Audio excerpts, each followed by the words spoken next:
En esta sesión tengo la intención, en primer lugar, de compartir con ustedes, a manera de metáfora, 4 cosas que nos ayudan a recordar por qué es tan importante tener una confesión de fe de manera práctica en una iglesia. Pero luego quiero tomar el tiempo restante, que va a ser la mayor cantidad del tiempo, para poder analizar cómo sacar un mayor provecho a nuestra confesión de fe. Porque hay una realidad en medio de la experiencia de vivir en una fe confesional. A veces la fe confesional se convierte en una cosa que nosotros decimos.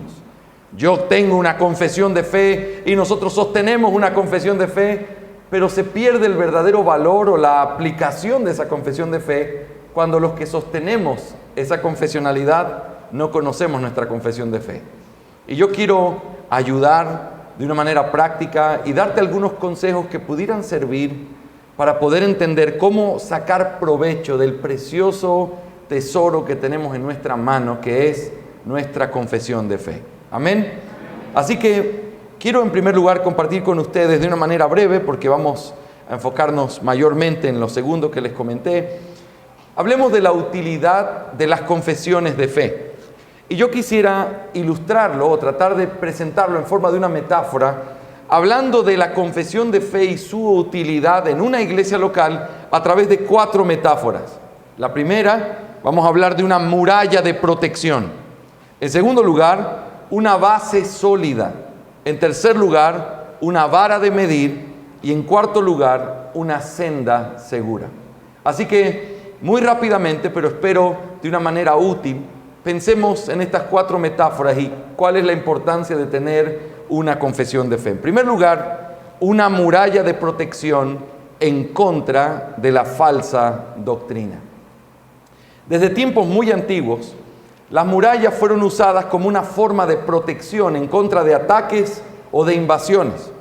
Las ciudades y los castillos eran objeto de continuas acechanzas por parte de los enemigos y por esta razón, la mejor forma de protegerlos era construyendo muros altos y anchos que pudieran impedir el paso de los enemigos.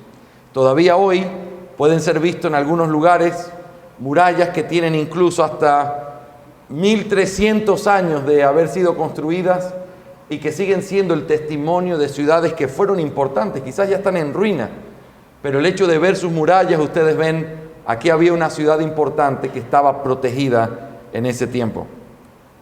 La iglesia tiene que ser vista como una ciudad santa que debe ser protegida en contra de sus enemigos, principalmente de la falsa doctrina pregonada por falsos maestros y falsos hermanos.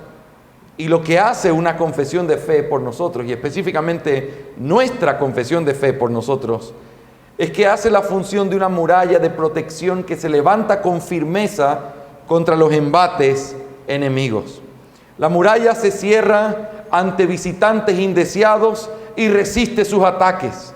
Cuando una iglesia no tiene una confesión de fe, no tiene ninguna manera de protegerse del ingreso de sus enemigos.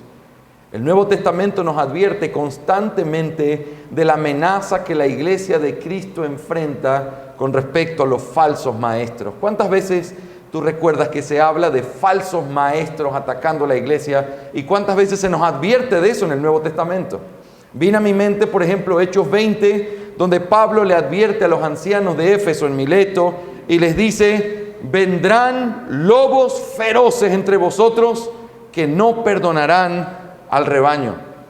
Y esa exhortación que les hace es: tengan cuidado, velen por ustedes, velen por las ovejas que el Señor los puso como pastores. Pero es interesante que cuando uno analiza el texto, una de las cosas que le daba tranquilidad a Pablo era que él no había rehusado enseñarles todo el consejo de la palabra de Dios, y por eso él podía irse diciendo: aunque estoy triste porque no veré más su rostro. Él estaba confiado en lo que les había enseñado y la forma en cómo ellos iban a pelear en contra de esas acechanzas. Hermanos, esto no ha cambiado. Y el hecho de que nosotros no lo hayamos experimentado tan de cerca no significa que no lo vayamos a experimentar.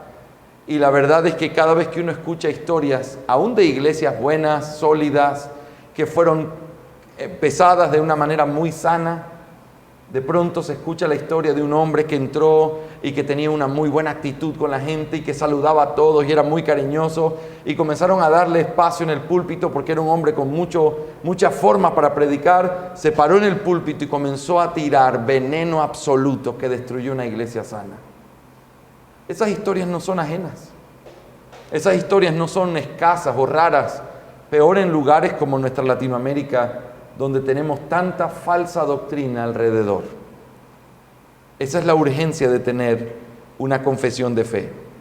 Nosotros hemos visto a través de la historia que la práctica de la iglesia cristiana ha sido tener que blindar, cerrar los perímetros de la iglesia a través de confesar qué es la verdad, para que nadie que no crea o predique esa verdad se pueda parar a enseñar.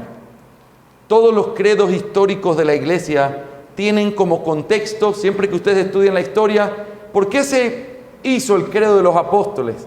¿Por qué se hizo el credo de Atanasio? ¿Por qué se levantó tal cosa en la iglesia? Siempre el contexto es el ataque de un falso maestro y una manera de defender eso en contra del error. Ese es el caso muy conocido de un tal Arrio que vivió mucho tiempo atrás en la historia. Quizás ese es uno de los casos más conocidos y referidos en la historia de la iglesia. En él se cumplían las palabras del apóstol Pedro que decía, hablando de los falsos maestros, que entrarían encubiertamente y que iban a introducir herejías destructoras. Eso fue exactamente lo que hizo Arrio. Arrio, haciendo uso de mucha astucia, negaba el hecho de que el Hijo y el Padre fueran de la misma esencia, haciendo uso de un lenguaje engañoso aparentemente ortodoxo.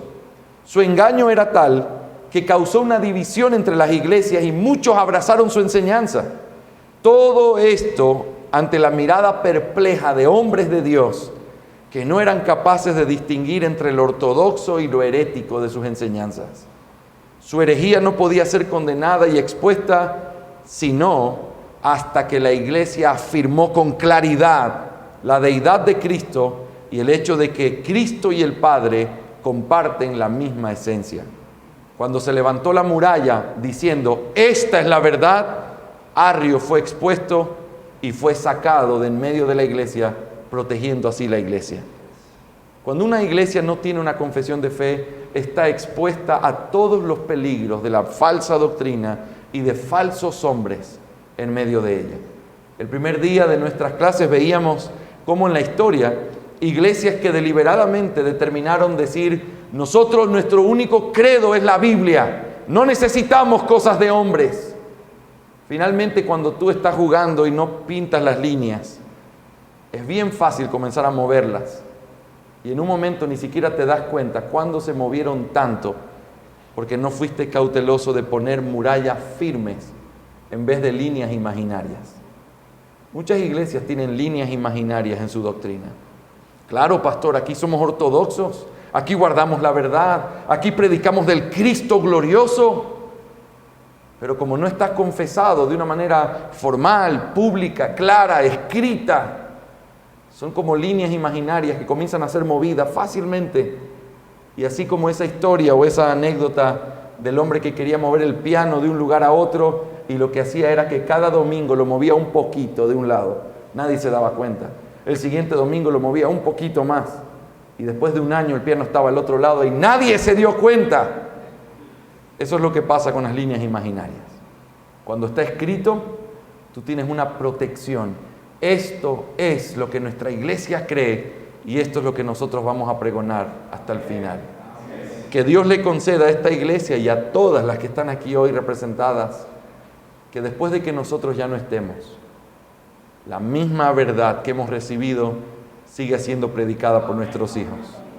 Y para que eso pase, se necesita levantar murallas teológicas sólidas, porque vamos a recibir ataques, y ataques a veces desde adentro de la iglesia. Por eso necesitamos una confesión de fe. Amén.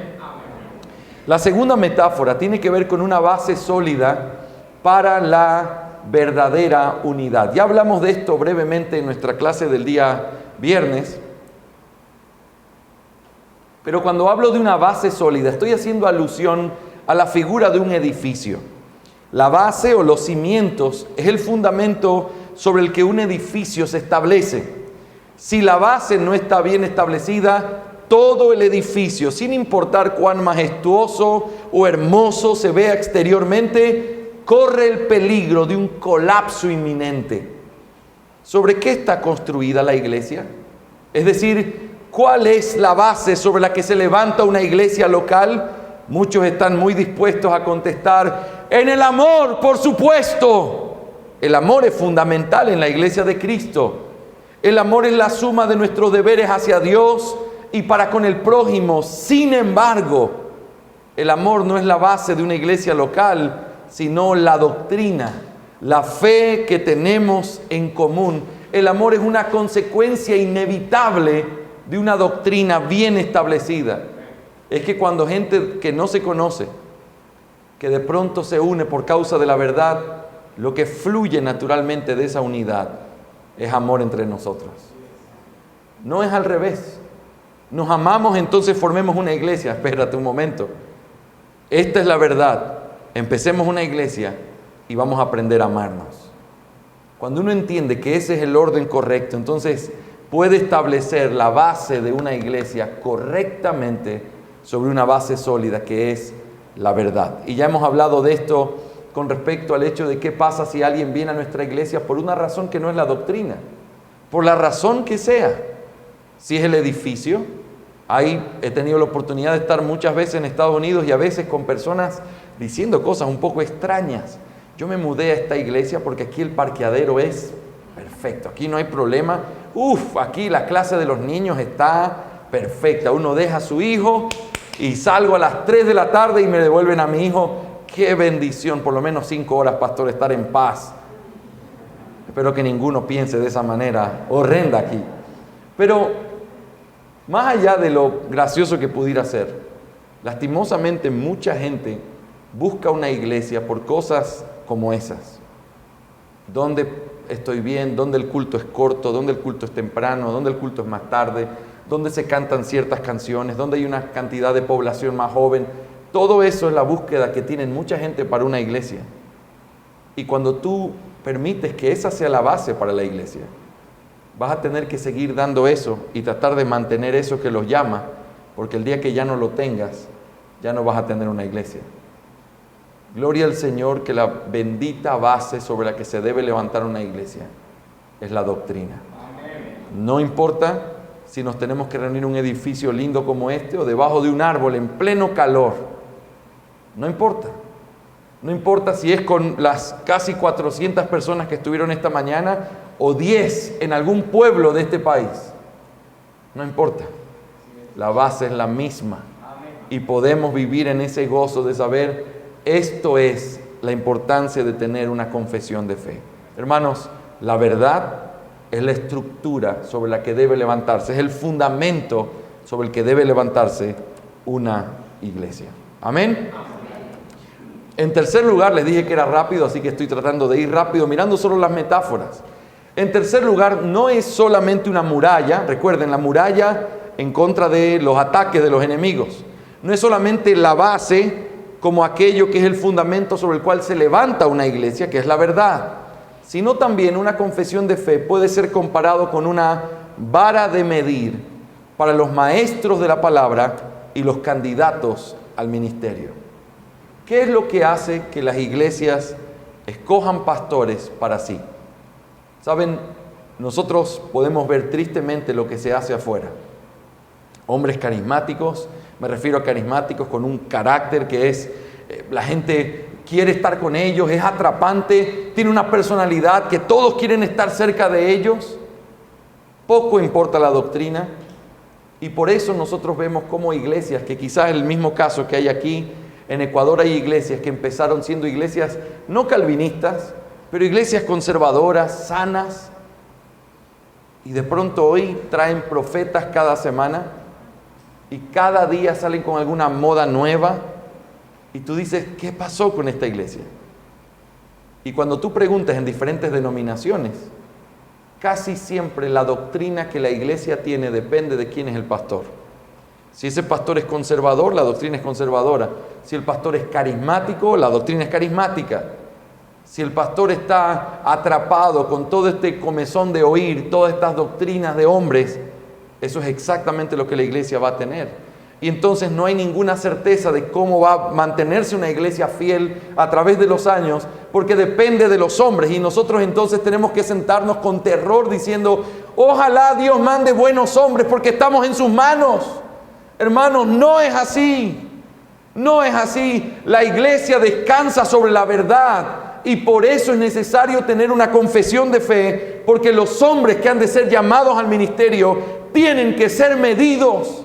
Y tienen que ser medidos no solo en sus dones, lo cual es correcto, no solo en su carácter, lo cual es correcto, también con respecto a su doctrina. Si fracasamos en eso y no tenemos un estándar para medirlos, dependemos de cuál es la doctrina del hombre que está de turno para poder determinar la doctrina de esta iglesia o de cualquiera de nuestras iglesias. Qué importante es tener una confesión de fe para que sirva como una vara de medir a todo aquel que dice, yo anhelo el obispado. Si lo anhelas, buena obra deseas, pero es necesario que ese hombre sea un hombre que sea un retenedor de las sanas palabras y que pueda enseñar y predicar la verdad tal como la ha recibido. Amén. En último lugar, y hay sin duda mucho más para decir aquí, pero quiero tomarlo solo para que nuestra mente pueda pensarlo. Pero en cuarto lugar, también podemos ilustrar la importancia de una confesión de fe, pensando en una senda segura que nos da un sentido de continuidad histórica en las cosas que creemos. Hermanos, una confesión de fe es como una senda segura. Aquí ustedes tienen selva, nosotros tenemos selva en el Ecuador, bueno, básicamente la misma selva, ¿verdad? Solo dividida por fronteras de hombres. Pero cuando uno va por la selva, uno comienza a mirar que hay ciertos caminos que han sido hechos, que la gente los hace, por ahí llegan de una comunidad a otra, no hay carreteras, pero hay caminos hechos para que la gente pueda saber por dónde ir. Si tú vas por primera vez a la selva, y tú comienzas a mirar, bueno, ¿y por aquí por dónde vamos? El guía te va a decir, yo te llevo, no te preocupes. Y si tú le preguntas, ¿y por dónde me vas a llevar? Él te va a decir, por donde siempre vamos. Te hago una pregunta. ¿Tú tienes la libertad de decirle a ese guía, no, yo mando aquí. Yo te voy a decir por dónde irnos? ¿Tú puedes hacer eso? Sí puedes hacerlo. Es una locura. Y más si son las 6 de la tarde y las boas comienzan a salir a su camino. Claro que puedes hacerlo, pero no es sabio hacerlo, porque hay otros que han caminado antes que tú, que seguramente han buscado todos los caminos posibles, se han equivocado, y tú puedes mirar los senderos, y cuando alguien te dice en una multitud, mira, este es, por ahí es mejor, ciertamente hay sabiduría, hay humildad en decir, voy a hacer lo que otros han hecho, porque lo han hecho antes que yo. Cuando alguien comienza a argumentar, yo tengo la Biblia y yo no tengo por qué escuchar a hombres, o yo no tengo por qué seguir la enseñanza de hombres, en el mejor de los casos es un caso de ignorancia. En el peor es la más terrible alevosía y orgullo de pensar que nosotros somos los primeros y los únicos que tenemos la oportunidad de descubrir o hacer lo que está bien. En las clases de teología sistemática, el doctor Waldron utiliza una ilustración que es muy, muy útil. Él dice, las 4 ramas de la teología, teología exegética, histórica, teológica, sistemática, y práctica, él dice es como una casa. Y entonces él comienza a ilustrar la relación y dice, la teología exegética, la que tú tomas de la palabra, es el material con el que tú construyes una casa. Nosotros creemos lo que creemos porque está en la palabra de Dios, amén. Y esa es nuestra autoridad. Pero entonces cuando tú estás en la casa, tú tienes el material delante de ti, pero tú tienes que mirar cómo la vas a construir. Y entonces, dice el doctor Waldron, tú encuentras algunos asesores que vienen y te dicen, mira, yo ya construí aquí mezclando tanto de arena con cemento y no funciona, tienes que ponerle un poquito más. El otro te dice, sí, es verdad lo que él dice, pero aparte de eso, es importante que la inclinación sea... Y todos esos asesores, por supuesto, no son los que construyen la casa, pero ciertamente que hay sabiduría en aprender a escucharlos, porque ellos han construido antes que tú. Lo que ellos dicen no es verdad absoluta, pero lo que ellos dicen es algo que debe ser oído y pesado a través de la palabra de Dios. Muchas personas muy amadas han rehusado el conectarse con confesiones históricas y argumentan cosas como: hermanos, nosotros tenemos que escribir nuestra propia confesión de fe y tenemos que decir qué es lo que creemos, porque es verdad, todo eso que hemos dicho, hay que tener una confesión, esta es la verdad, pero ¿por qué tiene que ser una confesión histórica? Eso es lo que no entiendo, dicen ellos. Vamos a hacer la nuestra propia. Y la historia nos ha enseñado no una vez tras vez el mismo principio. Gente diciendo una cosa y por no escuchar a los asesores en cómo se debe construir la casa, tienen que pararse un día y decir delante de todos: hermanos, perdonen, me estaba equivocado, no es así, es así. Y ciertamente hay mucha grandeza en que alguien pueda pedir perdón por equivocarse, pero también hay mucho daño en medio, porque hay mucha gente que viene detrás de nosotros. Por eso es tan importante pensar, cuando tú vas caminando, y vuelve a tu ilustración de la selva, tú vas caminando por ese monte ya pisado y que está hasta medio duro, y tú vas caminando, tú puedes comenzar a pensar: hay mucha posibilidad de que esté en lo correcto y que esté llegando a esa comunidad, porque el hecho de que esté pisado aquí significa que muchos otros han caminado por aquí. Y eso te permite recordar que no somos los primeros, que hay mucho que aprender, y aunque las cosas no son verdad por el hecho de estar en la historia, porque la historia tiene que ser comprobada con la palabra de Dios, sin duda hay mucho de aprendizaje cuando tú escuchas a asesores que han estado antes que nosotros diciéndonos cómo ellos lo hicieron, aprendiendo de sus errores y de las cosas que hicieron bien. Nuestra confesión de fe es un documento que tiene más de 300 años. 300 años siendo pública para que pueda ser revisada, cuestionada.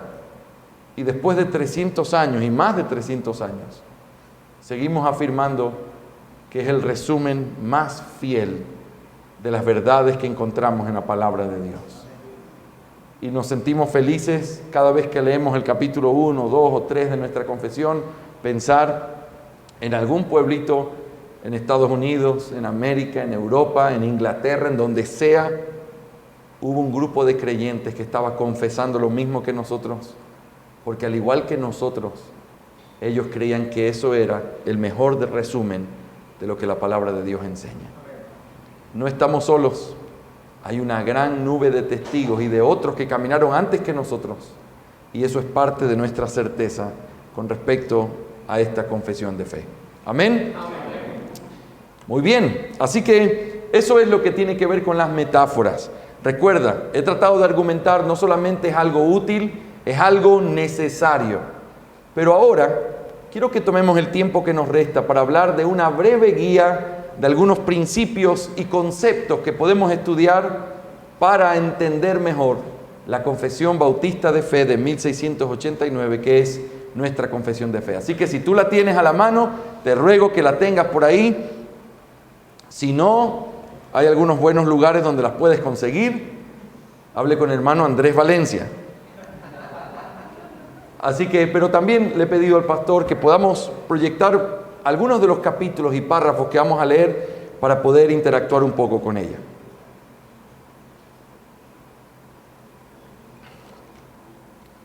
Hermanos, como decía al principio, el tener una fe confesional puede llevarnos a nosotros, si no somos cuidadosos, nos puede llevar a simplemente tener un nombre que está vacío por dentro.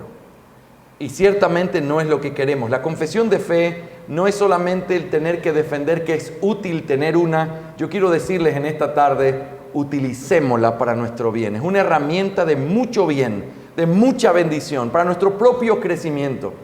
Y yo quiero que tú me permitas en esta tarde, a través de 3 principios que quiero compartir contigo, usar estos principios para que tú puedas tomar todo el provecho que tú puedas al estudiar la confesión de fe. Así que quiero animarte a que puedas considerar estos principios y espero con la ayuda del Señor ser lo más claro para que realmente pueda ser útil para ti. En primer lugar, el primer principio del que quiero hablarte es la estructura de la confesión. Es fascinante la forma en la que Dios determinó que funcionara nuestro cerebro. La forma más básica de aprendizaje tiene que ver con relacionar la información que recibimos con cosas que conocemos. Por ejemplo, si estamos tratando de ubicarnos en una nueva ciudad, lo primero que hacemos es buscar un mapa y comenzar a reconocer lugares. Luego, cada nueva dirección es aprendida usando como referencia esos lugares que ya sabes dónde están. Lo mismo sucede con todo lo que aprendemos. Por eso es tan importante entender el mapa o la estructura de cualquier escrito humano que queremos aprender bien. Todo lo hacemos nosotros con relación. Hoy le preguntaba, no me acuerdo qué fruta era, pero era ayer hablando de la gaseosa colombiana. ¿A qué sabe? ¿Alguna vez te han preguntado algo así y tú dices, bueno, sabe a la gaseosa colombiana? ¿Cómo te explico a qué sabe eso? Pero siempre tratamos de conectarlo con algo que conocemos. Mira, sabe como esto, pero no es tanto así, sino que es un poco más así. Siempre nuestro cerebro y la forma en la que Dios nos creó trata de relacionar lo conocido con lo desconocido para poder tener una idea clara de lo que estamos hablando. Cuando tú estudias un documento, cualquiera que sea, es importante que tengas el mapa en tu cabeza con el propósito de que cada parte no sea simplemente una cosa aislada, sino que esta parte tú la puedas considerar a la luz de todo ese mapa. Y eso te va a ayudar a realmente sacar provecho de lo que dice cada una de sus partes. La confesión de fe fue diseñada siguiendo una línea argumental, es decir, tiene un mapa que te permite ver dónde se encuentra cada cosa y su conexión con los demás. Cada capítulo y párrafo fue puesto en su lugar siguiendo un orden o argumento que estaba procurando ser expresado. Pero, ¿cuál es la estructura o el mapa que tiene nuestra confesión? Bueno, hay una forma sencilla de mirar cómo está dividida nuestra confesión, pero yo quiero ilustrarlo a través de un edificio que tiene 4 partes principales. No soy ingeniero civil, pero estoy obsesionado con los edificios, ¿ok? Todo ilustraciones con eso. En primer lugar, el cimiento. En segundo lugar, su estructura principal. En tercer lugar, su revestimiento exterior. Y en cuarto lugar, su azotea. ¿Ok? Son las 4 partes de un edificio y vamos a tratar de entender la confesión de fe como un edificio que tiene un fundamento, una estructura principal, el revestimiento, es decir, lo que cubre por fuera, eso que es la estructura, y encima está la azotea o lo que llega al final de ese edificio. Así que mirando eso vamos a ir considerando parte por parte y espero que pueda ser útil y de gran ayuda para la próxima vez que tú estudies la confesión de fe. En primer lugar, hablemos del cimiento. Hermanos, el cimiento en un edificio constituye la base sobre la que se levanta su estructura. Si hay algún error en esta parte del edificio, toda la construcción peligra. Por eso, el cimiento debe ser calculado y construido con mucho cuidado. Y eso es lo que los capítulos 1 al 6 de nuestra confesión significan. Dentro de ese cimiento hay 3 doctrinas principales sobre las que se levanta todo el resto de la confesión de fe. ¿Cuáles son esas 3 doctrinas principales? La doctrina de la palabra, la doctrina de Dios y la doctrina del hombre. ¿Ok? La doctrina de la palabra, la de Dios y la del hombre. Hermanos, cualquier error o desviación en estas doctrinas dará como resultado un edificio defectuoso. En tu estudio de la confesión, verás a menudo que los demás capítulos descansan completamente en estos 6 primeros capítulos. Si tu entendimiento de Dios es defectuoso, es esa imagen defectuosa de Dios la que va a ser evocada más adelante en la misma confesión de fe. Porque la confesión de fe dice, por ejemplo, Dios eligió, y en el momento que dice Dios, tú tienes que volver hacia el fundamento y decir, ¿quién era ese Dios del que se está hablando aquí? Y cuando tú lo analizas, si tú no tomas la idea correcta de lo que se está enseñando ahí, el edificio comienza a construirse de una manera deficiente y se cae. Lo mismo pasa con la doctrina del hombre y su estado después de la caída. Si el entendimiento del estado del hombre tras el pecado es defectuoso, inevitablemente la gloria de la salvación en Cristo o el juicio final se verán afectados por esta desviación en el fundamento del edificio. Por eso te recomiendo que prestes mucha atención a los detalles y las verdades maravillosamente presentadas en estos capítulos. Mis hermanos, los cimientos o el cimiento de la confesión de fe son 6 capítulos y quiero que prestes toda tu atención a esta forma sencilla. En estos 6 capítulos hay 3 temas. En el capítulo 1 se habla de la palabra. Es necesario empezar por ahí porque nuestra doctrina, lo que creemos, quién es Dios, cómo Dios se ha revelado, todo parte de la palabra de Dios. Y para poder tomar eso como el punto de partida, tenemos que decir que la palabra de Dios es inerrante, es suficiente, es necesaria, es perfecta. Está inspirada por Dios.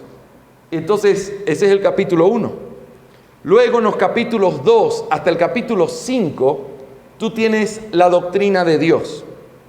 Y si quieres un poco más específico, en esos capítulos se habla de la doctrina de Dios mirando 2 cosas importantes. La primera es que se habla de la naturaleza de Dios, y eso está en el capítulo 2. Se habla de quién es Dios, sus atributos, cómo Dios se relaciona con su creación, ya que Él es mucho más grande, pero también la Trinidad de Dios. Esa es su naturaleza. Pero luego en los otros 3 capítulos de esa sección, tú tienes las obras de Dios. Las obras de Dios. Así es como se estudia la doctrina de Dios históricamente. ¿Quién es Él y qué es lo que Él ha hecho? Ahora, ¿en qué es lo que Él ha hecho? Hay otra doble división. No quiero confundirte, solo quiero que lo escuches. En esta doble división, los teólogos han llamado a esto que hay obras que son en el interior de Dios y hay obras que son exteriores a Dios o fuera de Dios.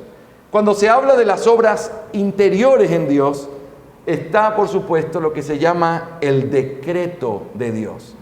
El hecho de que Dios determinó todo lo que sucedería, lo hizo conforme a lo que Él quiso, lo determinó no movido por nada fuera de Él porque no había nada. Él es el único que estaba ahí y lo determinó. Lo que iba a suceder, Dios lo determinó en sí mismo. Pero luego, en los capítulos 4 y 5, tenemos esas obras, pero ahora llevadas a cabo, ejecutadas. Y por eso el capítulo 4 de la confesión habla de la creación y el 5 habla de la providencia. Esas son las 2 formas en las que Dios lleva a cabo los propósitos que Él determinó en su decreto. ¿Me están siguiendo o no? Bien, no quiero ser pesado, pero quiero ser claro en esto. Vuelvo a repetir, hay 3 temas principales en los 6 primeros capítulos. De esos 6 capítulos, el primero habla de qué cosa? De la palabra, la escritura. Y del capítulo 2 al capítulo 5, ¿de qué habla? De Dios. Cuando habla de Dios, habla de 2 cosas distintas. Su naturaleza y qué cosa? Y sus obras. Cuando habla de su naturaleza, habla de sus atributos, su relación con otros, su relación dentro de sí mismo. Y cuando habla con respecto a sus obras, habla de 2 cosas. Las obras ad intra o dentro de Dios y las obras fuera de Dios o la ejecución de esas obras. Cuando habla de las obras dentro de Dios, habla del decreto, capítulo 3. Cuando habla de las obras fuera de Dios o la ejecución de esas obras, capítulo 4, la creación, y 5, la providencia. Y llega el tercer tema que está en el capítulo 6, el hombre y el pecado. Ahora, quiero que pienses conmigo. El hombre y el pecado es un capítulo tan importante, así como es Dios y así como es la palabra, porque si uno no llega a entender bien el problema del hombre y qué tan depravado está el hombre, todo el resto de la confesión simplemente comienza a crecer en una estructura deforme. ¿Qué tan glorioso es Cristo? ¿Qué tan glorioso es el pacto que Dios hizo con nosotros? ¿Qué tan gloriosa es la salvación que hemos recibido? ¿Y qué tan gloriosa será la gloria eterna? ¿Sabes? Todo eso está relacionado con qué tan perverso y horrendo es el pecado y nuestra caída.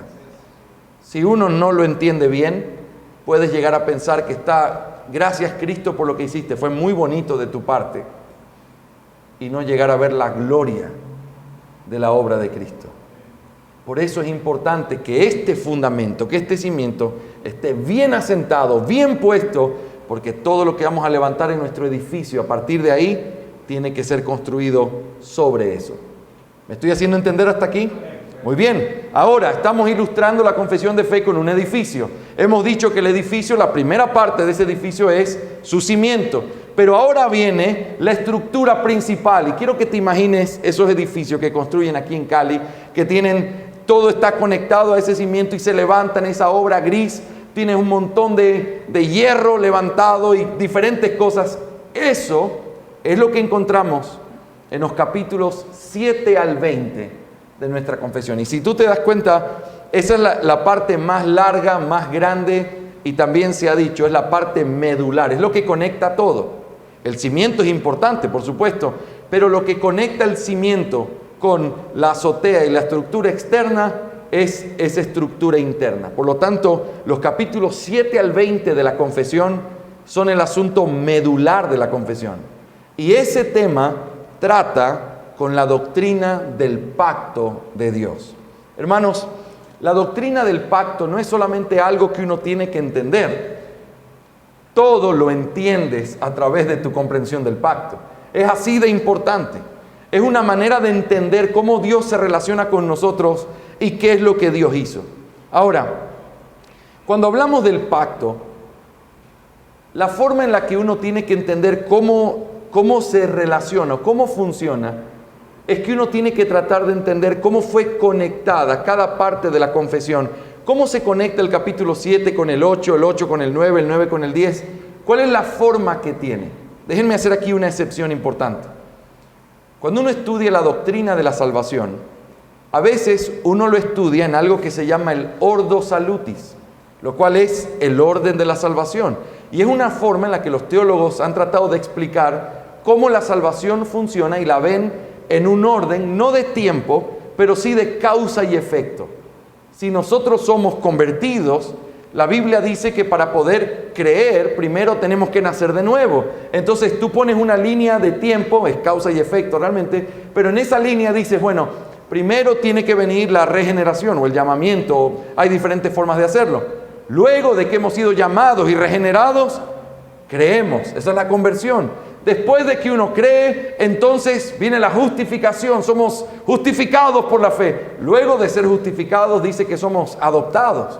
Y luego de ser adoptados, por causa de esa adopción, el Señor envía a nosotros el espíritu de adopción, el cual clama, Abba Padre, dentro de nosotros, y eso se conoce como el don del Espíritu o la morada del Espíritu. Y luego sigue la santificación, la glorificación, y es la forma en la que muchas veces se enseña la doctrina de la salvación, en un orden. ¿Ok?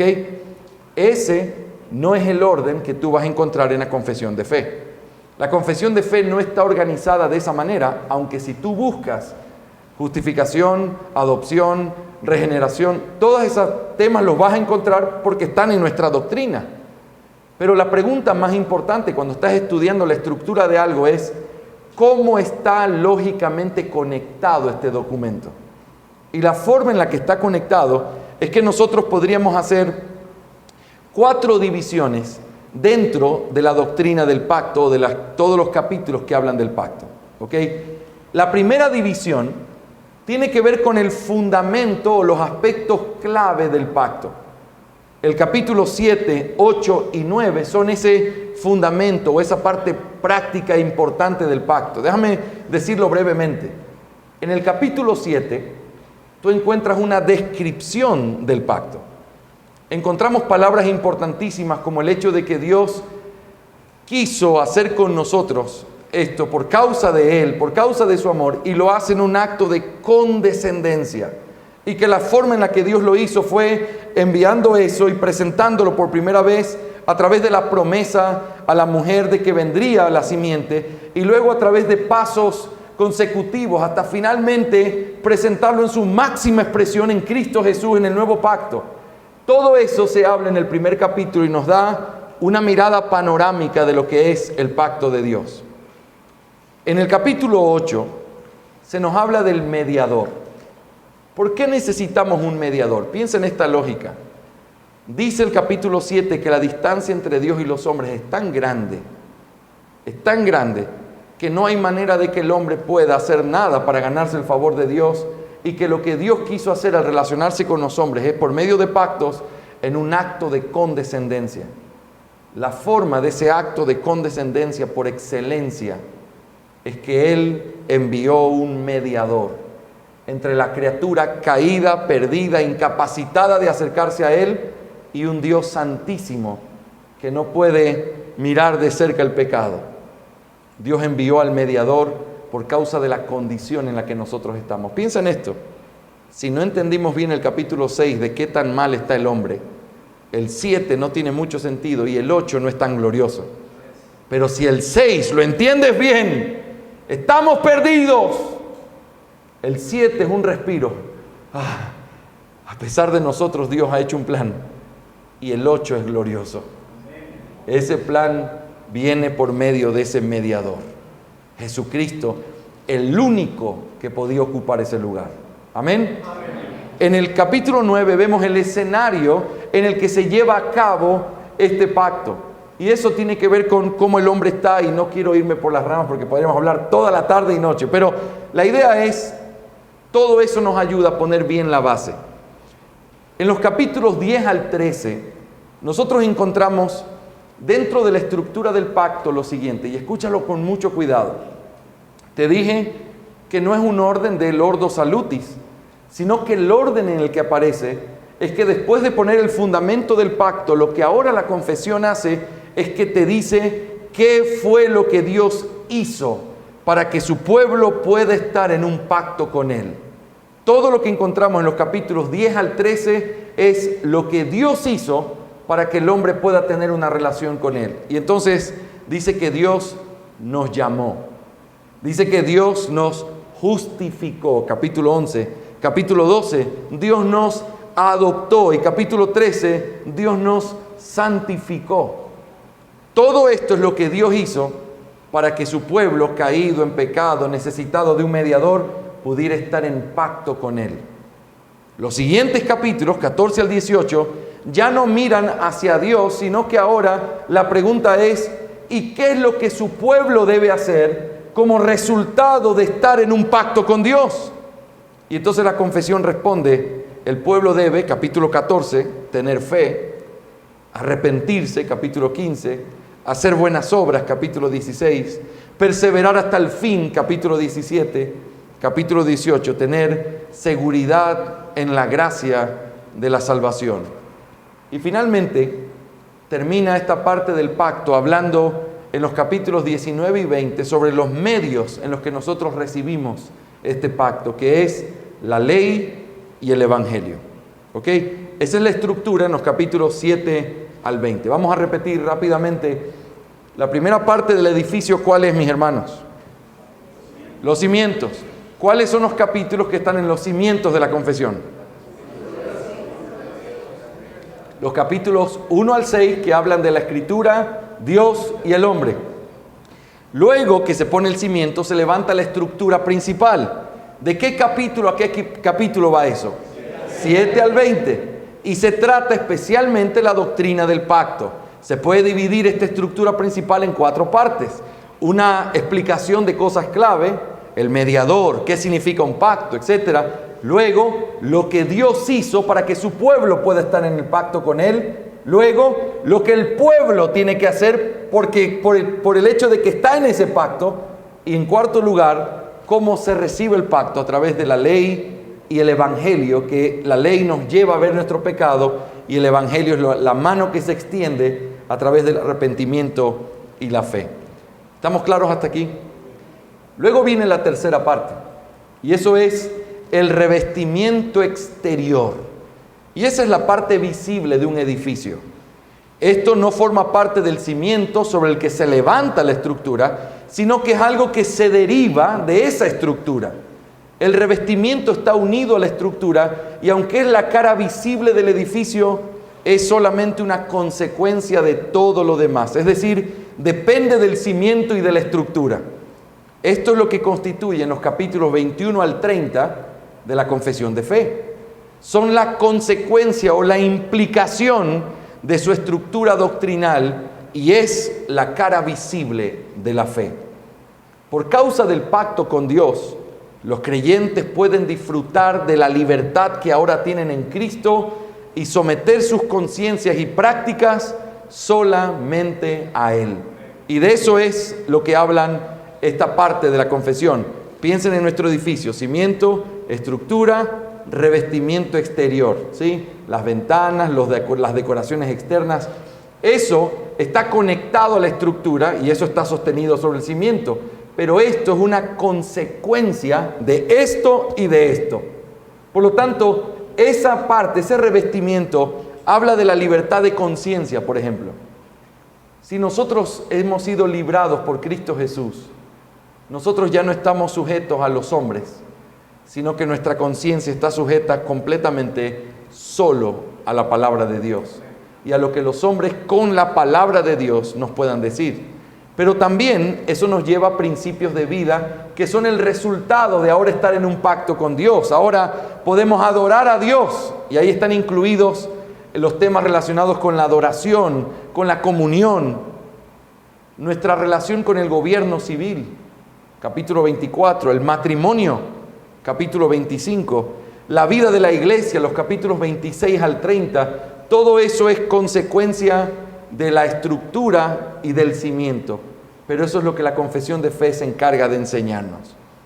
Finalmente, mis hermanos, en este edificio nos queda la azotea.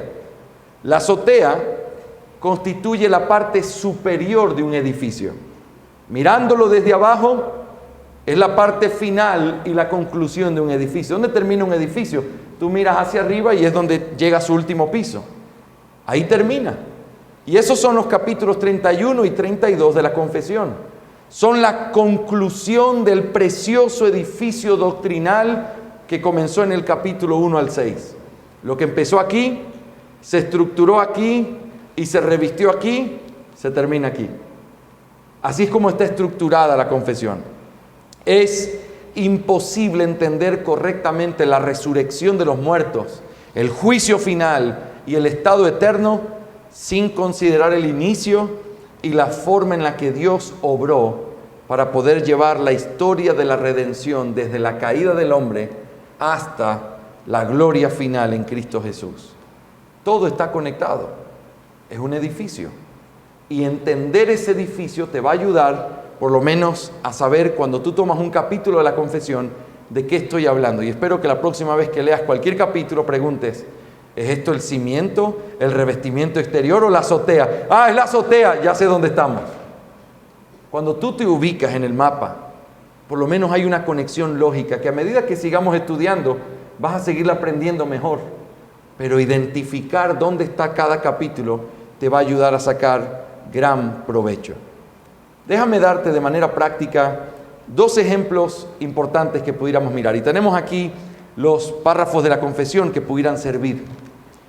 El primer ejemplo está en el capítulo 7. El capítulo 7 comienza con la importante declaración de que el pacto de Dios con el hombre es un acto de condescendencia de parte de Dios, debido a que la distancia entre Dios y la criatura es tan grande. Mira lo que dice el capítulo 7, párrafo 1, está aquí adelante. La distancia entre Dios y la criatura es tan grande que, aunque las criaturas racionales le deben obediencia como su creador, aún así, estas nunca habrían podido alcanzar la recompensa de la vida a no ser por medio de alguna condescendencia voluntaria por parte de Dios, que a Él le ha agradado expresar en forma de pacto. Yo quiero que te imagines, tú y yo estamos solos en nuestra casa y tenemos la confesión delante y nos encontramos con este párrafo. Dice: la distancia entre Dios y la criatura es tan grande. ¿Qué quiere decir eso? Porque si lo entendemos bien, vamos a poder mirar la gloria del hecho de que Dios haya hecho un acto de condescendencia o de que Dios haya establecido una relación a través de pacto. Pero si no entendemos qué tan distante es el creador y la criatura, entonces simplemente no vamos a poder entender lo que la doctrina quiere decir. Ahora, escucha esta pregunta.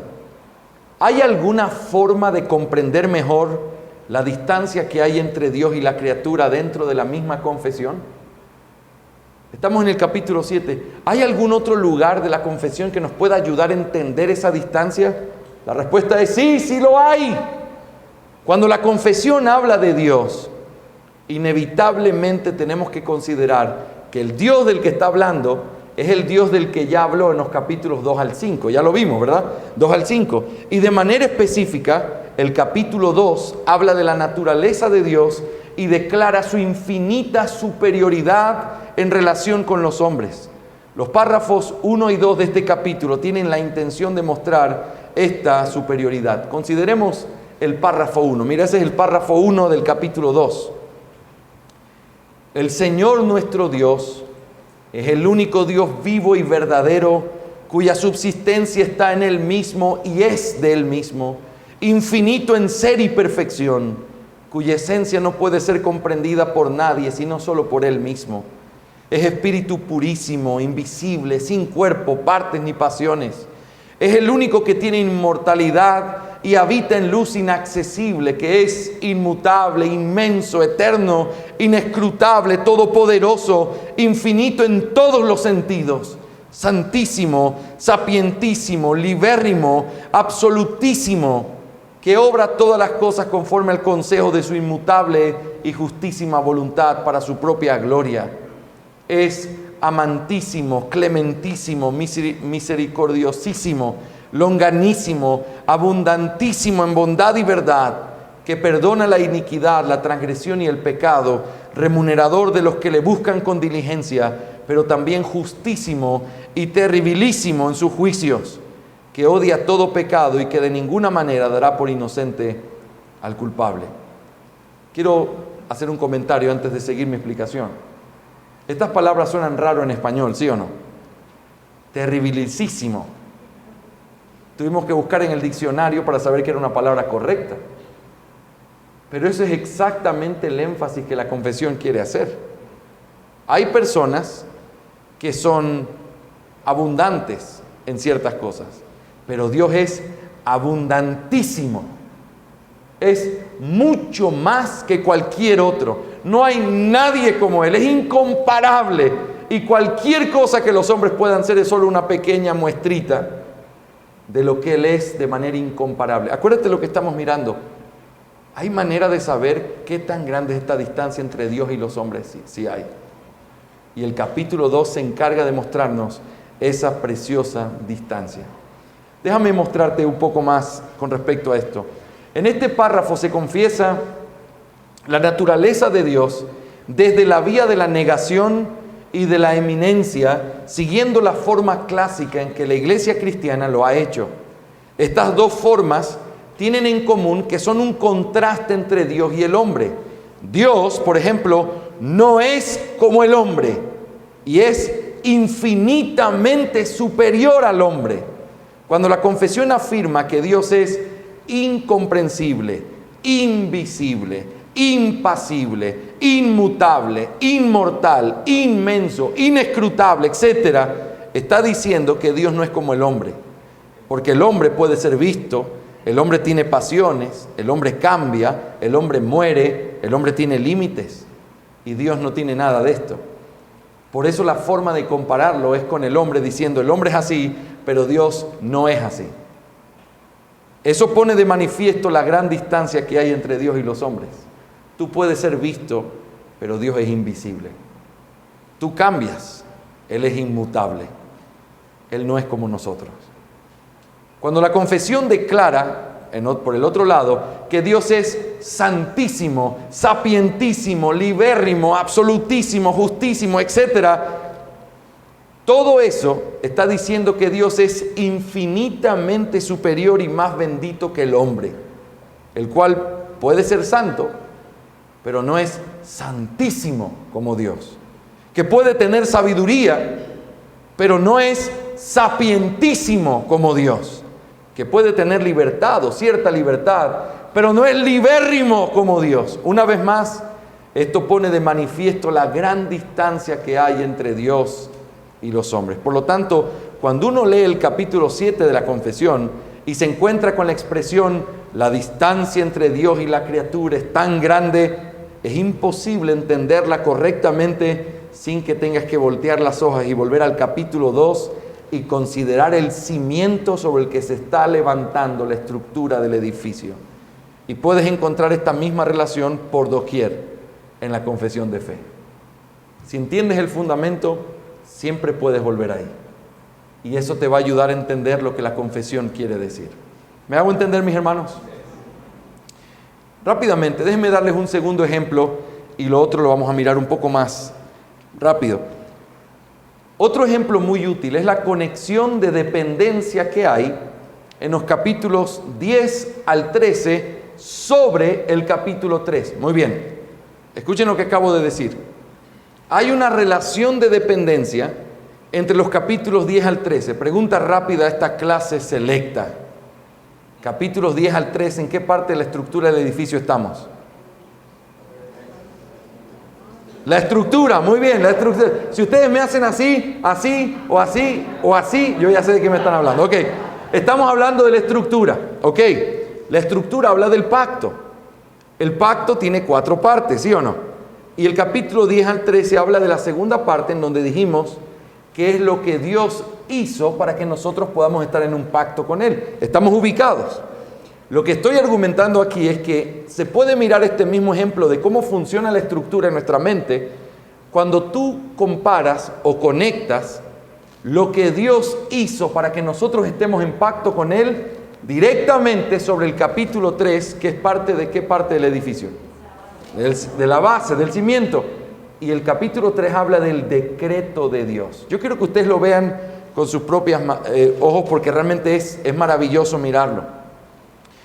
Los capítulos 10 al 13 hablan de lo que Dios hizo para que su pueblo esté en relación pactual con Él. Dios los llama, los justifica, los adopta y los santifica. Sin embargo, Él hizo todo esto por causa de su decreto para vida, el cual lo encontramos en el capítulo 3. Note esta conexión.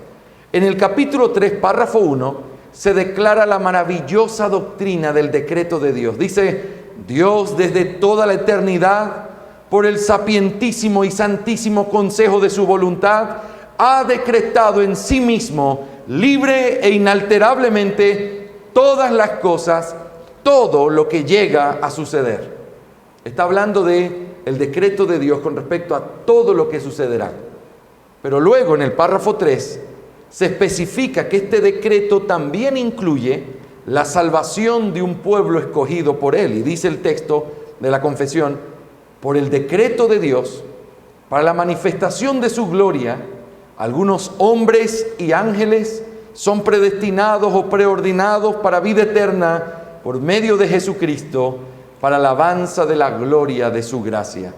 Sin embargo, en el párrafo 6, la confesión afirma que este decreto incluye no solamente el hecho de que Dios los escogió, sino los medios para llevar a cabo este plan. Y quiero que lean conmigo el párrafo 6. Dice, así como Dios ha designado a los elegidos para gloria, de la misma manera ha preordinado con el propósito eterno y libérrimo de su voluntad todos los medios para ello. Por lo tanto, los que son elegidos, habiendo caído en Adán, son redimidos por Cristo, son, notan las palabras, llamados eficazmente a la fe en Cristo por su Espíritu, obrando a su debido tiempo, son justificados, adoptados, santificados y guardados en su poder. ¿Notas que aquí hay un orden? Es exactamente el mismo orden en el que la confesión se va a mostrar después. Sigamos. Este párrafo está conectado maravillosamente con los capítulos 10 al 13, los cuales manifiestan su dependencia del capítulo 3. Permíteme mostrarte solo cómo comienza cada uno de los párrafos. Capítulo 10, párrafo 1. A quienes Dios ha predestinado para vida, le agrada llamar eficazmente en su tiempo señalado y aceptable. Está hablando del llamamiento, pero nota, a quienes Dios preordenó para vida, los llama. El llamamiento está levantado sobre el decreto. Ahora mira el capítulo 11, párrafo 1. A quienes Dios llama eficazmente. El capítulo empieza citando el capítulo anterior. A esos que fueron ordenados de antemano, que fueron llamados, a esos que fueron llamados, Dios entonces también los justifica libre y gratuitamente. Capítulo 12, párrafo 1. A aquellos que son justificados, Dios se dignó de conceder de buena gana en su único Hijo Jesucristo, por causa de Él, el enorme privilegio de hacerlos partícipes de la gracia de la adopción. Preordenados, llamados, justificados, adoptados, capítulo 13, párrafo 1, y aquellos que son unidos a Cristo, que son llamados eficazmente y regenerados, teniendo un nuevo corazón y un nuevo espíritu creado en ellos en virtud de la muerte y resurrección de Cristo, son también santificados. Quiero que veas este gráfico que está ahí, el cual nos muestra esta idea de edificio otra vez. Tienes que estos capítulos 13, 12, 11 y 10 se levantan o tienen una base en común, que es el capítulo 3. El capítulo 3 dice que Dios predestinó a un pueblo para salvación, ¿sí o no? Luego dice que por esta razón Dios los llama, y por esta razón los justifica, y por esta razón los adopta, y por esta razón los santifica. ¿Ves? Es imposible que tú entiendas la santificación sin considerar la adopción, la justificación, el llamamiento y el decreto de Dios para salvación, porque todo está entrelazado. Es un edificio que, para entenderlo, hay que prestarle mucha atención a estas conexiones. ¿Amén? Muy bien. Quiero que me dejes darte 3 ideas prácticas de cómo utilizar este principio que acabo de enseñarte en tu estudio de la confesión. Quiero recomendarte que en el momento de estudiar algún capítulo o párrafo de la confesión te hagas estas 3 preguntas. La primera: ¿hay en este párrafo que estoy leyendo alguna conexión con algún otro párrafo o capítulo de la confesión? Esa es la primera pregunta que uno debe hacerse. Digamos que estás estudiando el capítulo 4, el párrafo 1. ¿Hay alguna conexión en este párrafo que estoy leyendo? ¿Este párrafo me envía hacia algún otro lado?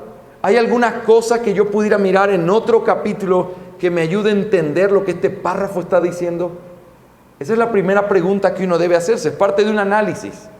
Como cuando llegamos al capítulo 7.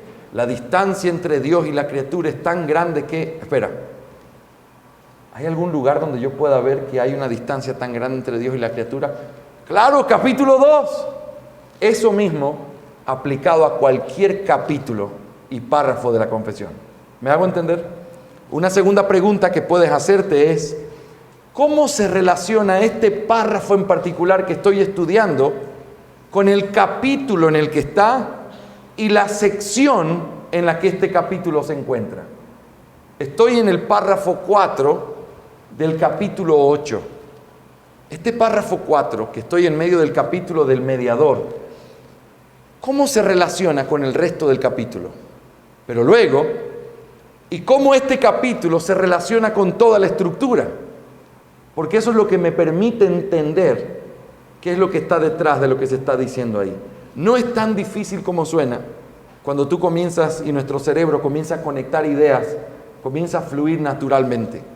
Pero es importante hacernos este tipo de preguntas. Y una última: cuando veas una frase en la confesión, pregúntate: ¿se repite esta frase o esta expresión en alguna otra parte de la confesión? Porque si se repite, entonces tú puedes tratar de buscar conexiones en medio de esa repetición. Así se puede estudiar la confesión teniendo en mente la estructura de la confesión. ¿Sí, mis hermanos? A mí me apasiona este tema y yo estoy convencido de que no a todos les apasiona como a mí, pero espero estar siendo útil en lo que les estoy enseñando en esta tarde. Es realmente fascinante pensar en el tesoro que tenemos en nuestras manos y que hay tanto para seguir estudiando y que este principio nos puede ayudar. ¿Sí? Muy bien, rápidamente, me quedan solo 2 principios y termino. Segundo principio: los textos de prueba de la confesión. Otro aspecto muy importante en la confesión que debemos tener en cuenta es la función e importancia de los textos de prueba. Los textos de prueba me refiero a que cuando ustedes leen el capítulo, siempre están unos numeritos y hay versículos bíblicos ahí.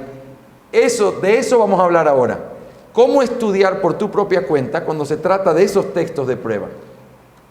La intención de los textos de prueba no es simplemente probar una doctrina, sino hacernos una invitación a considerar la forma en la que otros han entendido y cómo estos textos bíblicos los condujeron a la formulación de la verdad que está siendo confesada en este párrafo o capítulo de la confesión. Por esta razón, un aspecto clave del estudio de la confesión es tomarse el tiempo para considerar los textos de prueba y reflexionar en lo que estos textos dicen. Quiero darte algunos ejemplos de cómo funciona. Mira, cuando uno está en un debate, a veces, y quiero darte esto como un consejo práctico, no sacamos nada cuando tú estás en un debate versículo contra versículo.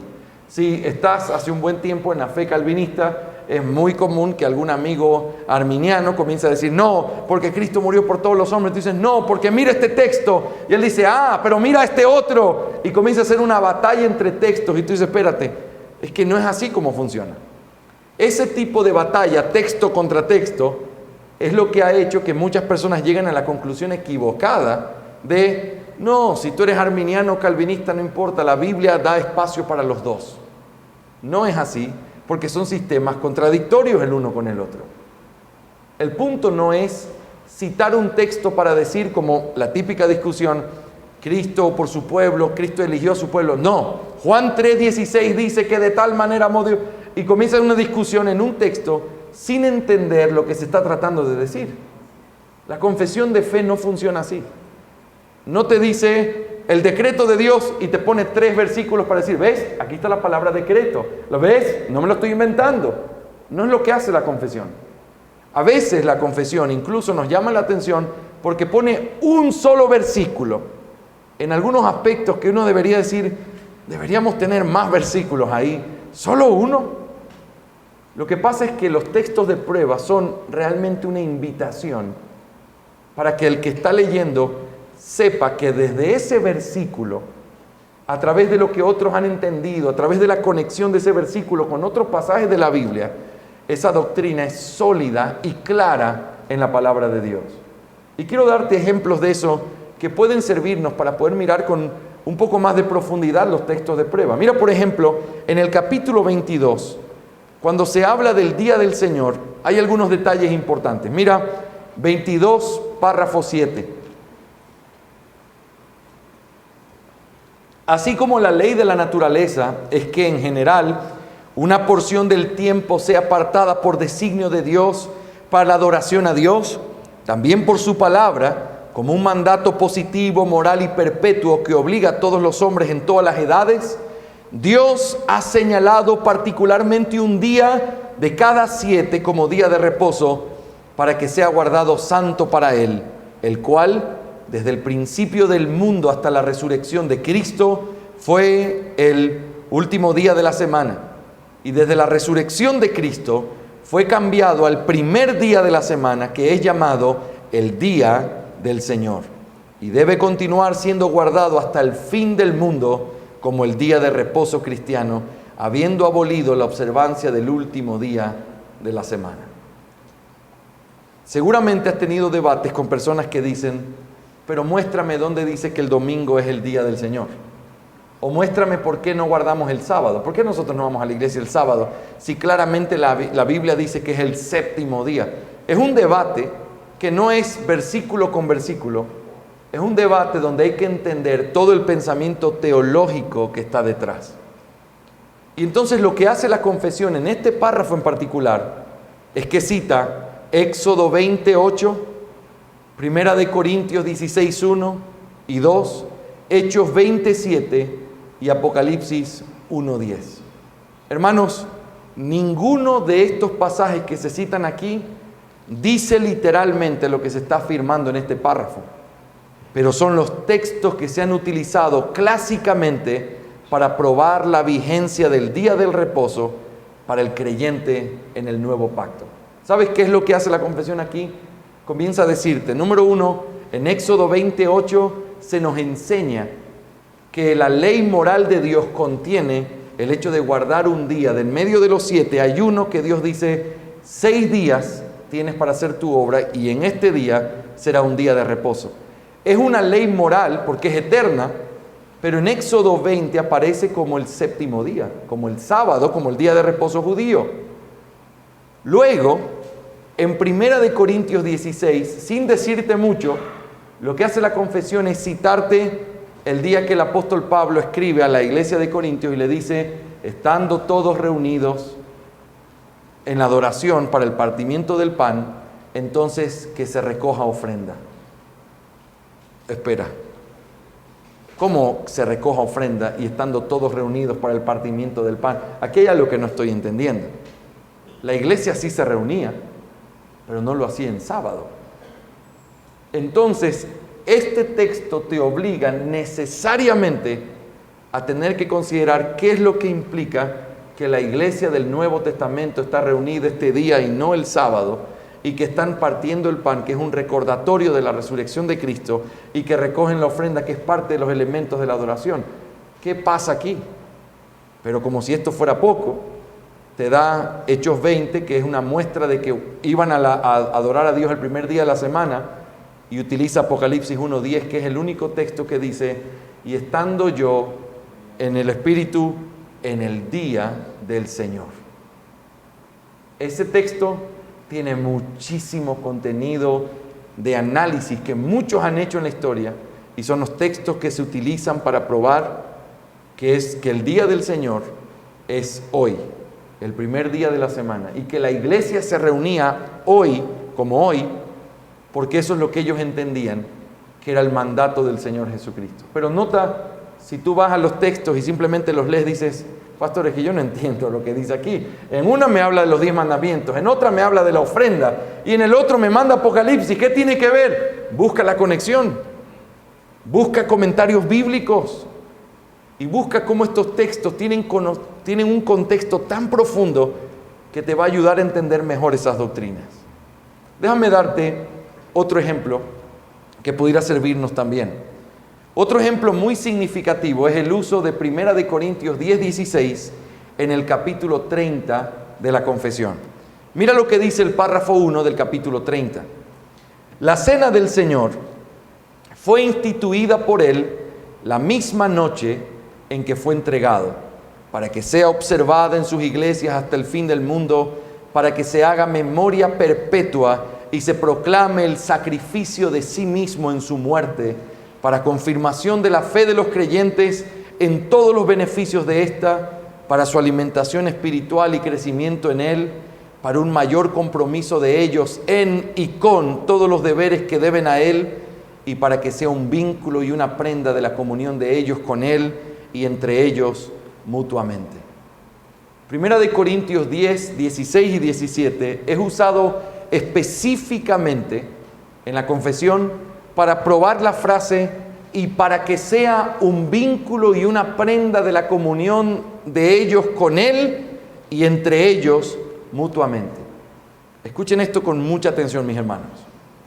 Este pasaje es clave porque detrás de él hay un gran bagaje de reflexión teológica y conclusiones a las que llegaron con respecto a la cena del Señor y su práctica. La pregunta teológica de fondo es la siguiente: si este pasaje dice, 1 Corintios 10:16, que nosotros tenemos participación o comunión con Cristo en la cena, es decir, durante la cena, la pregunta es, ¿qué tipo de comunión o de participación es la que tenemos con Él cuando participamos de la cena? Es una pregunta teológica importante, no tan complicada, pero respondida de una manera complicada. El catolicismo romano, tomando ese texto, dice que definitivamente nosotros tenemos comunión con Cristo durante la cena, pero esa comunión es tanto física como espiritual, porque según ellos, el pan y el vino se transforman en el cuerpo y la sangre del Señor, y al comértelos, estás comiendo y bebiendo la carne y la sangre de Cristo. Y entonces ellos dicen, esa es la única manera de entender que cuando dice ahí que nosotros tenemos comunión con Cristo durante la cena, la manera de entenderlo es que el cuerpo se tiene que convertir, el pan se tiene que convertir en el cuerpo y el vino en su sangre, porque así entonces de alguna manera nos comemos a Cristo y tenemos comunión integral con Él, espiritual y física. Los luteranos, negando esta afirmación, procuraron explicar la comunión con Cristo en la cena como una especie de participación con Cristo a través de los elementos de la cena, porque según ellos hay una coexistencia espiritual entre la sustancia y el cuerpo y la sangre de Cristo, que son espirituales, y el pan y el vino, que son físicos. En otras palabras, ellos decían, no tenemos comunión física con Cristo porque el cuerpo, el pan no se convierte en el cuerpo, ni la sangre, ni el vino en su sangre, pero sí en un sentido espiritual. Y de esta manera, lo que ellos afirman de alguna forma es que se está haciendo el sacrificio de Cristo de una manera espiritual y que entonces hay una comunión porque de alguna manera se revive ese sacrificio cuando uno está participando de la cena. Todo esto para explicar qué quiere decir Pablo cuando dice que nosotros tenemos una participación y una comunión con Cristo en la cena. Pero entonces, la postura que está descrita en la confesión de fe y que fue sostenida por muchos de los reformadores es que la comunión que tenemos con Cristo no es a través de una conversión de los elementos en la sustancia en un sentido espiritual, sino a través de la obra del Espíritu Santo, quien utiliza el pan y el vino como un recordatorio eficaz de su cuerpo y su sangre, y a través de estos símbolos trae a nuestra alma el dulce recuerdo santificador de los méritos alcanzados por Cristo en la redención y la gloria de la esperanza futura con Él. La comunión que tenemos con Cristo en la cena del Señor es una comunión real, pero no es a través de su cuerpo físico y su sangre, sino a través de la obra del Espíritu Santo cuando participamos de los elementos simbólicos de la cena. Noten todo el tema doctrinal súper profundo del que estamos hablando, pero piensen en esto. La confesión dice que cuando cenamos, estamos teniendo comunión con Cristo y comunión entre nosotros. Y eso significa que el pan no se convierte en el cuerpo ni el vino en la sangre, sino que lo que comemos es verdadero pan y verdadero vino, pero que cuando lo comemos, ese símbolo, el Espíritu Santo lo usa de tal manera que es un verdadero alimento espiritual porque tenemos una verdadera comunión con Cristo, no a través del elemento físico, porque esto no se convierte en el cuerpo y la sangre, sino a través de la realidad espiritual, cuando Él trae a nuestra memoria y a nuestro espíritu la obra que Cristo ya hizo por nosotros y la esperanza bendita de la gloria eterna que tendremos gracias a ese sacrificio. El punto es este, pero hay una verdadera comunión. La hay, pero no es como dicen los católicos, no es como dicen los luteranos, y eso es lo que la confesión de fe enseña ahí. Es profundo, pero eso es lo que un texto, solo uno, está tratando de probar en ese lugar. ¿Cómo podemos utilizar esto de manera práctica? Hay algunos recursos que pueden ayudarte al momento de considerar los textos de prueba de la confesión. Y recuerda, los textos de prueba no son solamente la idea de decir, ¿ves lo que estoy diciendo? Aquí está en la Biblia. ¿Ves la palabra? Sí, ahí también está. Porque hay muchas palabras que puedes usar de la Biblia y sacarlas de contexto, ¿sí o no? ¿Ves este texto? Sí. Ve a estudiar lo que otros han dicho sobre ese texto y vas a ver por qué estamos diciendo esto. Por lo tanto, tienes que ir a comentarios bíblicos y específicamente comentarios contemporáneos. Hoy, gracias a Dios, ya no tenemos limitantes mucho con respecto al idioma y no es una excusa, porque podemos buscar buenos comentarios bíblicos que todavía están en inglés en su manera íntegra, como por ejemplo el comentario a la Biblia de Matthew Henry, que aunque se tradujo hace años, realmente la traducción no es la mejor y es mejor ir al original en inglés. Tomas el pasaje, lo pegas en Google Translate o en alguna otra herramienta que usan en esta iglesia y lo traduces y lo lees y toma el conocimiento de hombres que analizaron ese texto para tratar de entender por qué se usa ese texto en ese pasaje. ¿Cuál es el detalle teológico que está detrás? Hay también comentarios como el de Matthew Poole, también está en inglés, gratuito, lo tomas, lo copias y lo pegas en un traductor, lo lees en español y puedes ver qué es lo que se quiere decir detrás de ese texto sencillo que está ahí. Uno de los pasajes que a veces la lucha contra el continuismo, del hecho de que Dios ya no está revelando cosas de manera extraordinaria el día de hoy, uno de los únicos pasajes que se usa en el párrafo 1 es Hebreos 1, 1 y 2. Y uno dice, pero hay un montón de pasajes que podríamos haber usado.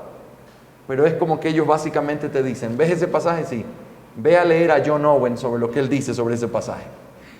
John Owen escribió un comentario de Hebreos en 8 tomos y hay algunas bastantes páginas para solamente hablar del versículo 1 y 2 del capítulo 1. Porque no es solo el texto, es todo lo que implica y su conexión con la enseñanza de la palabra de Dios. Y esa es la manera de estudiar correctamente la palabra de Dios. Cómo eso está conectado con todo lo que está detrás. También te recomiendo mucho, lo hice esta mañana, pero te lo recomiendo, el Catecismo Bautista. El Catecismo Bautista explica algunas de las cosas que están en la confesión a través de preguntas o en su respuesta. Te recomiendo mucho la exposición del Catecismo Bautista de Benjamin Beddome. Es una herramienta que sirve para entender muchas de las cosas que están en la confesión de fe. De manera práctica, quiero recomendarte que cuando estés estudiando un párrafo en particular, tomes el tiempo para leer los textos de prueba e intenta acercarte a ellos con preguntas como estas. ¿Cómo este texto de prueba está relacionado con esta doctrina y prueba su veracidad? ¿O entiendo las implicaciones doctrinales detrás de este texto de prueba? ¿Cuánto conozco de la importancia doctrinal y teológica de este texto para la formulación de la verdad doctrinal que se está afirmando aquí? Otra pregunta podría ser, ¿cómo entendían otros este pasaje que está siendo citado aquí? No es solo ir a la Biblia y leerlo, anda a la herencia riquísima que hay detrás de cada uno de esos pasajes. Al mismo tiempo quiero animarte a que veas en los textos de prueba un fundamento para la fe que se está confesando, pero no como una lista exclusiva y única de versículos. Te vas a dar cuenta que a medida que vayas mirando las doctrinas en la confesión, hay muchos otros textos que pudieron haber sido usados. Y tú puedes ponerlo en tu propio estudio y aumentarlos con el propósito de poder explicárselo o ayudar a otro a entender la doctrina. El hecho de que solo hay ciertos textos de prueba no significa que no puedas añadir más tú en tu propio estudio o para poder explicárselo a otro. Tengo una anécdota que es un poco graciosa. Hace unos años estábamos con el Dr. Waldron en Cuba para una clase introductoria a la confesión de fe. Y en uno de los tiempos de preguntas y respuestas, uno de nuestros estudiantes preguntó, Dr. Waldron, ¿sabe usted por qué en las traducciones que tenemos de la confesión de fe en español y algunas versiones en inglés, por qué hay más textos de prueba que los que están en la confesión original? Y el buen Dr. Waldron contestó, sí, yo sé por qué hay más textos de prueba en esas versiones. Y él dijo, yo soy el culpable. Después de reírnos por unos minutos con esa respuesta tan inesperada, el Dr. Waldron nos explicó que esto sucedió debido a que en su exposición de la confesión de fe, él vio la necesidad de añadir algunos textos a la confesión original, porque parecía que en algunos casos no solamente que había más textos, sino que había mejores textos para probar las verdades confesionales que se estaban tratando. Y después de que se publicó su exposición en inglés y en español, algunos decidieron publicar la versión de la confesión de los textos añadidos del Dr. Waldron y también en español. La de Chapel Library, que la tienen aquí, tiene los textos añadidos.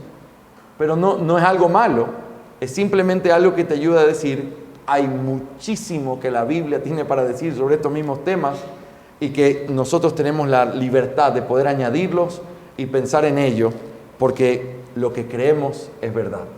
¿Amén? Muy bien.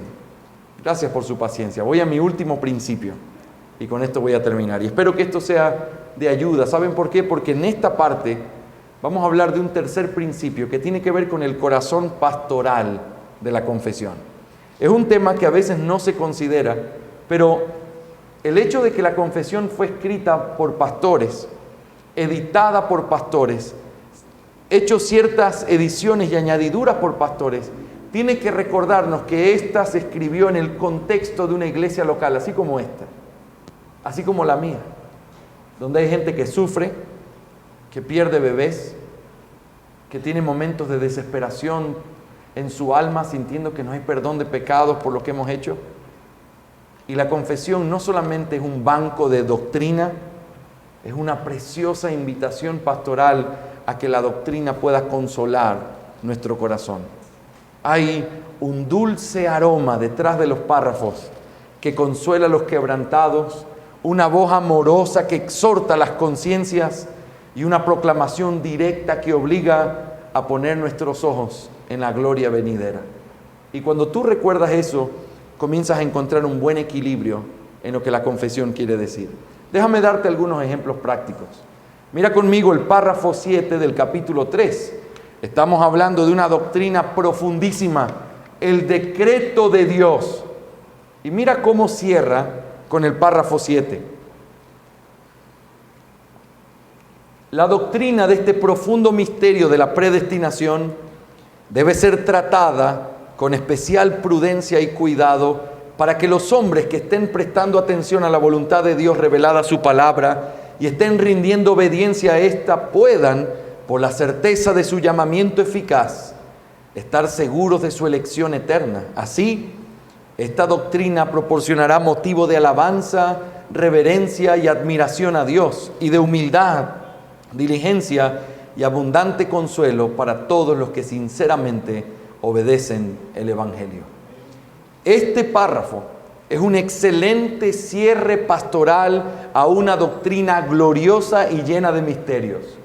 Con un tono firme, se nos recuerda que debido a la naturaleza misteriosa y elevada de esta doctrina, es necesario tratarla con prudencia y con cuidado, pues aún una doctrina tan bendita y capaz de hacernos mucho bien, en los labios y mentes incorrectos, podría desfigurar la comprensión de la soberanía de Dios y la responsabilidad del hombre con respecto a sus obras. Nos acaba de mostrar la imagen gloriosa de algo que ni siquiera podemos entender bien. Y luego dice, ten cuidado cómo tratas esta doctrina. Eso no viene de un teólogo tratando de mostrarnos misterios, eso viene de un pastor. Cuidado, porque este misterio glorioso tiene que ser tratado con equilibrio para la gloria de Dios. Tiene que traer descanso a nuestra alma y no soberbia. Así que trátenla con cuidado. ¿Puedes escuchar la voz pastoral de esa confesión? Mira otro ejemplo. Al final del capítulo 5, la confesión hace evidente su propósito de no solo informar la mente con la doctrina correcta, sino también de abrazar el corazón aplicando la doctrina a la vida del creyente. Mira, párrafo 7 del capítulo 5. De la misma manera que la providencia de Dios alcanza en general a todas las criaturas, también, y me encanta esto, pero de una manera especialísima, cuida de su iglesia y dispone todas las cosas para el bien de esta. Después de afirmar que Dios, en su poder y sabiduría infinitos, sostiene, dirige, dispone y gobierna todas las criaturas, la confesión aplica esta bendita verdad ahora a la vida de los creyentes, diciéndonos que esa providencia es gobernada especialmente para el bien de su iglesia, pues hace que todas las cosas cooperen para nuestro bien. Una cosa es entender que Dios sostiene todo lo que sucede en el mundo con su poder, pero saber que la enfermedad, la muerte de un ser amado, los problemas o la persecución que aqueja nuestras almas, sigue siendo parte de lo que Él está utilizando para nuestro bien, es algo completamente distinto. Solamente saber, sí, yo sé que la providencia de Dios gobierna todo. Y otra cosa es estar al lado de tu familiar muriendo y decir, mi Dios sigue teniendo el control de todo. Y es un precioso recordatorio. Esas manos gloriosas que sostienen el mundo acarician a su pueblo a través de todo lo que hace. Ese es el corazón pastoral detrás de lo que la confesión nos enseña. Hay muchísimos ejemplos más. Hay uno más que está aquí, después puedo compartir las notas si alguno quiere tenerlas, pero Hay un ejemplo que no puse aquí, pero es importante, que es el ejemplo del párrafo conflictivo de los niños que mueren en su época de infancia. Es un párrafo que muchos dicen, pastor, eso de ahí es un poco difícil, yo no quiero entenderlo, pero una de las cosas que a mí me golpeó y me enseñó es que el doctor Renihan en su clase decía, tienes que entender el índice de mortalidad infantil que había en esos días en esas iglesias. De cada 10 niños, 7 se morían antes de cumplir 3 años. ¿Te imaginas? Esos cementerios estaban llenos de cajitas o de cuerpos chiquitos enterrados, teniendo que sufrir el dolor de niños que morían, y la pregunta que todo padre que ama se hace: ¿y qué va a pasar con ellos? Y entonces la confesión responde de una manera que, en mi manera de entender, es una manera tan preciosa y pastoral, porque dice o lo conecta con el decreto de Dios y su llamamiento. Si Dios ha escogido niños que van a morir en la época de infancia para salvación, Dios los va a salvar, porque no hay nadie que Él haya escogido que se pueda perder. Definitivamente no los salva por buenos ni por inocentes.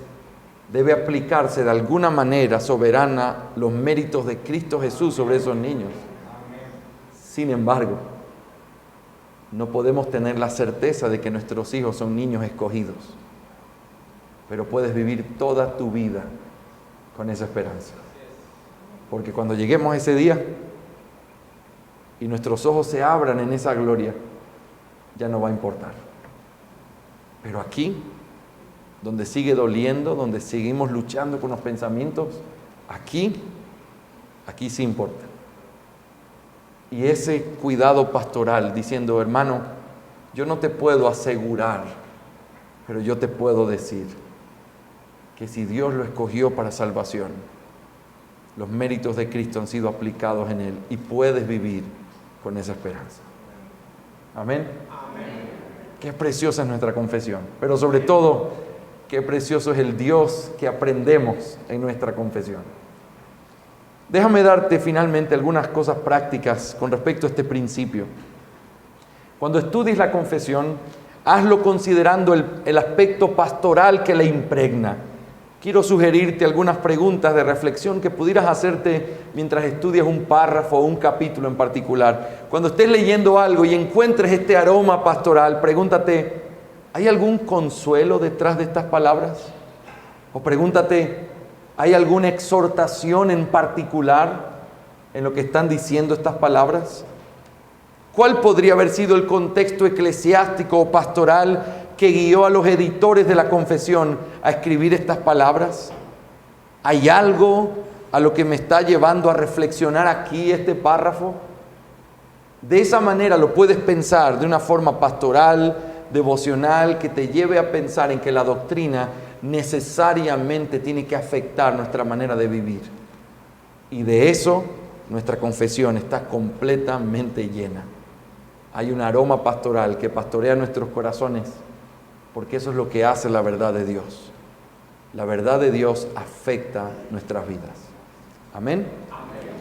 ¿Estás listo para comenzar tu estudio de la confesión? Estoy feliz de saber que en esta preciosa iglesia se ha estudiado 2 veces la confesión y están pensando volverla a estudiar. No pierdas la oportunidad de tomar tus propios apuntes y reflexionar usando estos principios que acabamos de aprender. Amén. Amén. Espero que esto nos lleve a caminar hacia una fe confesional, entendiendo que lo que creemos es bíblico, es correcto, tiene tantos beneficios prácticos y que es algo que está a tu acceso. No es algo que la iglesia es algo que nosotros somos también. Que tu fe esté establecida sobre la verdad de Dios y saca el máximo provecho de las preciosas verdades que tenemos en esta fe en común para la gloria de Dios.